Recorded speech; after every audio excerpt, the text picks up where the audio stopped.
The Friday remarks by U.S. President Donald Trump against Iran and the Iran nuclear deal have drawn mixed reactions.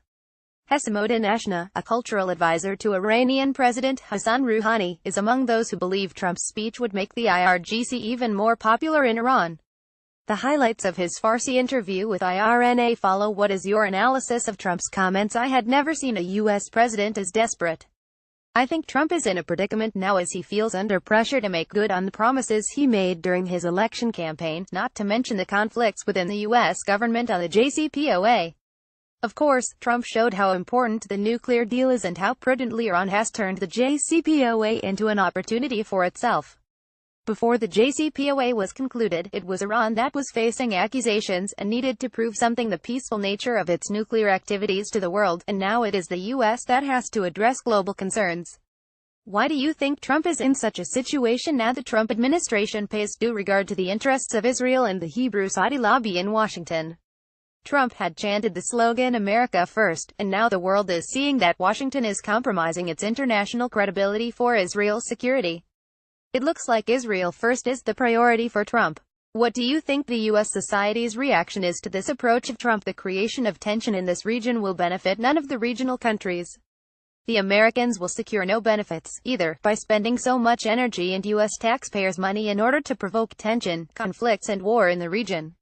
The elite of a country which claims to have the oldest democracy and civil society in the world cannot remain tight-lipped in the face of such irresponsible behavior.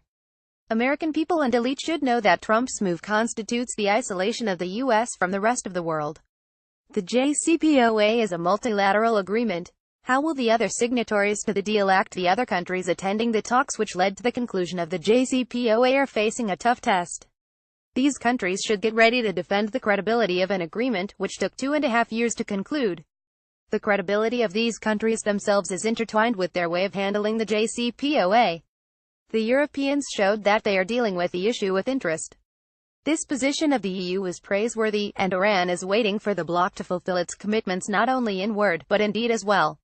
How do you think Iran's domestic economic and political atmosphere will react to Trump's recent speech and future developments? It is good to know that everything they do is aimed at influencing the country's economic and political climate negatively. Firstly, people should rest assured that the government will not act hastily.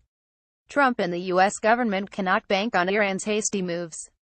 Iran's government will move forward in keeping with its national interests and alongside wise signatories to the JCPOA, at least as long as the nuclear deal does it more good than harm.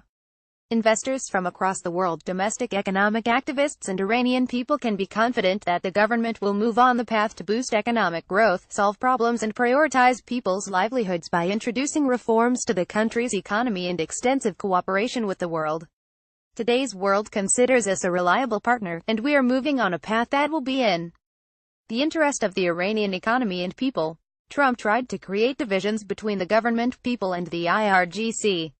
Can Trump achieve this objective? People in the region and in European countries know that if the IRGC had not stood up to terrorists in this region, Europe would be in a different situation now and terrorists would have made the world unsafe. The imposition of sanctions on the IRGC is nothing new. Trump should know as well that Iranian people do not want the IRGC for its economic activities. Rather, people want the IRGC to safeguard Iran's security and independence. The IRGC is not an economic enterprise, so its fate will not be affected with the imposition of sanctions. The IRGC is a military institution whose duty ensuring security is not negotiable, nor will it forego its responsibilities. Trump's remarks will only increase people's support for the IRGC. Now, after Trump's speech, what is your idea of the JCPOA today? The rightfulness of the JCPOA is more evident than ever. The U.S. cannot pull out of the JCPOA without compromising its reputation and credibility. The world is standing by our side now, and Iran can pass through the current juncture alongside countries which respect peace, diplomacy, rationality and mutual interests.